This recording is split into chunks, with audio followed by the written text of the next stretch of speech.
जय श्री कृष्णा दोस्तों। आज बैसाख मास में हमें क्या क्या करना चाहिए, कैसे पूजा पाठ करना चाहिए, सारा चीज़ इस वीडियो में दिखाएंगे। तो सबसे पहले हमें सुबह में जल्दी उठना है और बैसाख में बहुत से लोग बैसाख स्नान भी करते हैं, जो कि सूर्य उगने से पहले हमको कर लेना है। तो 5:30 या यदि गृहस्थ में है बहुत ज़्यादा काम है तो 6 साढ़े 6 बजे तक भी आप स्नान कर सकते हैं। और सुबह में जितना जल्दी हो सके स्नान करें और सूर्य का जल, पहला जल जो है वो सूर्य भगवान को दें, क्योंकि सूर्य उगते हुए जो जल दिया जाता है वो बहुत ही अच्छा माना जाता है। तो इसलिए हमें जब सूर्य भगवान उदय हों तो जल ज़रूर चढ़ाना चाहिए। बैसाख महीने में 1 लोटा जल सूर्य को ज़रूर मतलब आप लोग चढ़ाइए।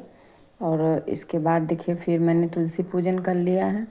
और ये बैसाख के महीने में जितना हो सके श्री हरि नारायण की और भोलेनाथ की पूजा पाठ होती है। तो विष्णु भगवान का जो प्रिय पौधा है, मैंने जैसे केला हुआ और आंवला वृक्ष हुआ, तुलसी हुआ, पीपल हुआ, ये सारी चीज़ों को हमको सिंचन करना है। यदि आपके घर में तुलसी सूख गई हैं तो आप बैसाख महीने में नई तुलसी लगा सकते हैं। और 1-2 नहीं, आप जितना हो सके उतना तुलसी लगाइए और सिंचन करिए, बहुत ही अच्छा माना जाता है। तुलसी की लकड़ी से हवन इस महीने में किया जाता है। और तुलसी का जो मतलब बीज है उसको रख लें और थोड़ा सा ज़मीन में मिट्टी खोद के लगाने से भी नया तुलसी हो जाता है। और इस तरह हम अपने घर में तुलसी को बराबर लगा के रखें, क्योंकि तुलसी हमारी बहुत ही ज़्यादा उपयोगी होती है।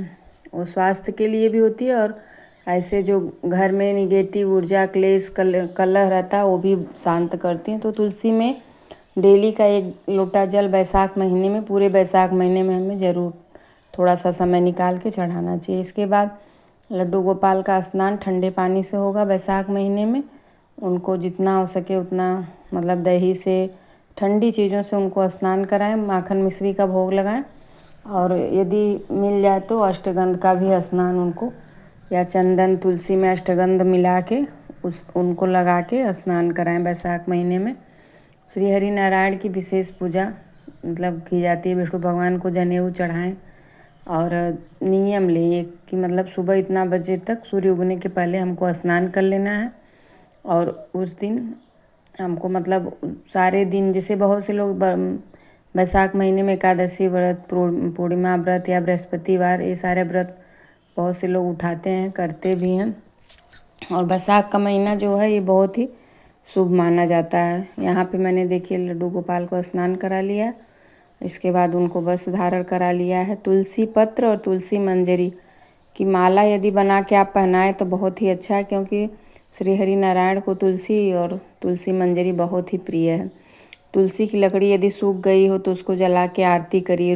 रुई मतलब कलावा या रुई लपेट के उसको घी में लगा के भगवान को आरती दिखाएं। और बैसाख के महीने में बैगन और ये जो है गाजर, ये सारी चीज़ों का निषेध है। यदि आप न खाएं तो अच्छा है। यदि घर में परिवार में बहुत से लोग हैं, कोई खाता कोई नहीं खाता, तो उससे कोई दिक्कत नहीं है, लेकिन आप भगवान की पूजा पाठ करिए।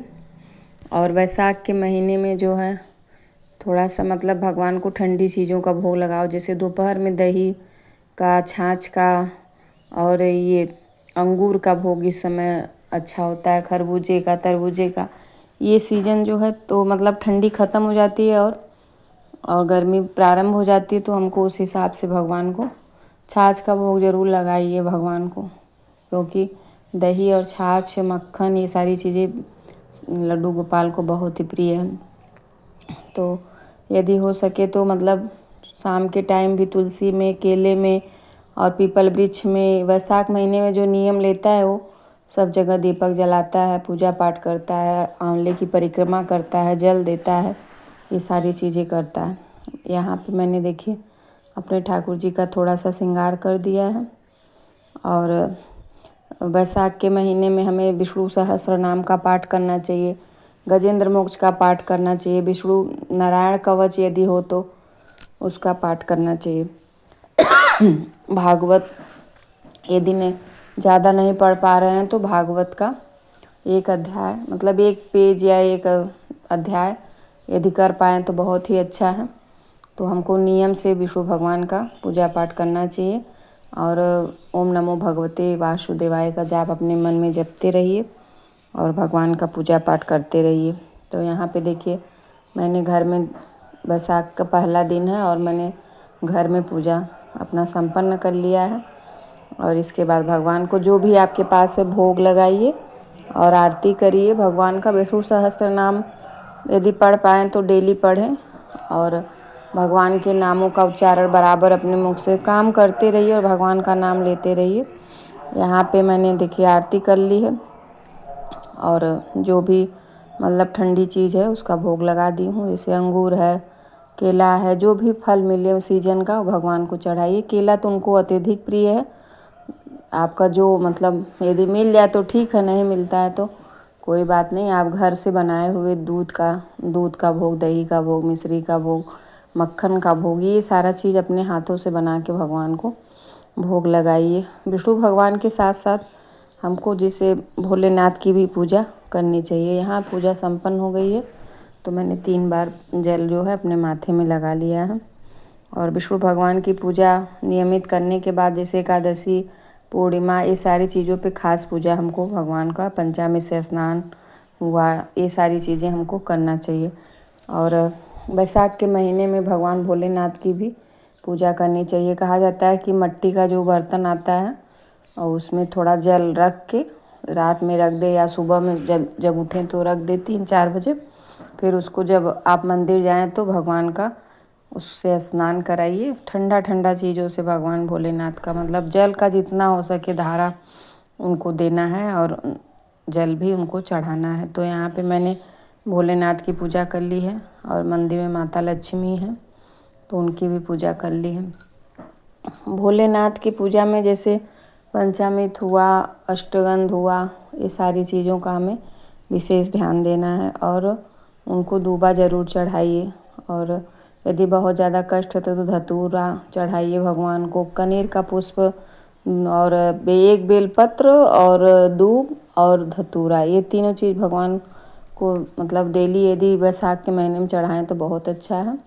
यदि घर में बहुत ज़्यादा परेशानी है तो भगवान को एक बेलपत्र और एक दूबा, एक दाना मतलब खंडित न रहे, अक्षत, वो चढ़ाइए। भगवान आपकी हर मनोकामनाएं पूर्ण करेंगे। और यहाँ पे भोलेनाथ की भी पूजा पाठ हो गई है। और यदि आप भगवान भोलेनाथ की पूजा करते हैं तो श्री शिवाय नमस्तुभ्यम या सांब सदा शिव का मंत्र जाप करें। यदि विष्णु भगवान का मंत्र जाप करते हैं तो हरे राम राम राम हरे हरे, हरे कृष्ण कृष्ण कृष्ण हरे मंत्र जाप आप कर सकते हैं। पीपल में जल जरूर दीजिए बैसाख के महीने में। वही कहा गया कि बैसाख के महीने में जितना हम मतलब वृक्ष सींचेंगे उतना ही अच्छा रहेगा। और तुलसी की लकड़ी से हवन जरूर करिए बैसाख महीने में, क्योंकि ये बहुत ही शुभ माना जाता है और आने वाली हर एक परेशानी को मतलब कटित भी करती हैं तुलसी माता। तो हरा पे भी आपको ऑक्सीजन देंगी और सूखने पे भी उनके लकड़ी से, यदि घर में हवन हो रहा है, खीर बन रहा है, कुछ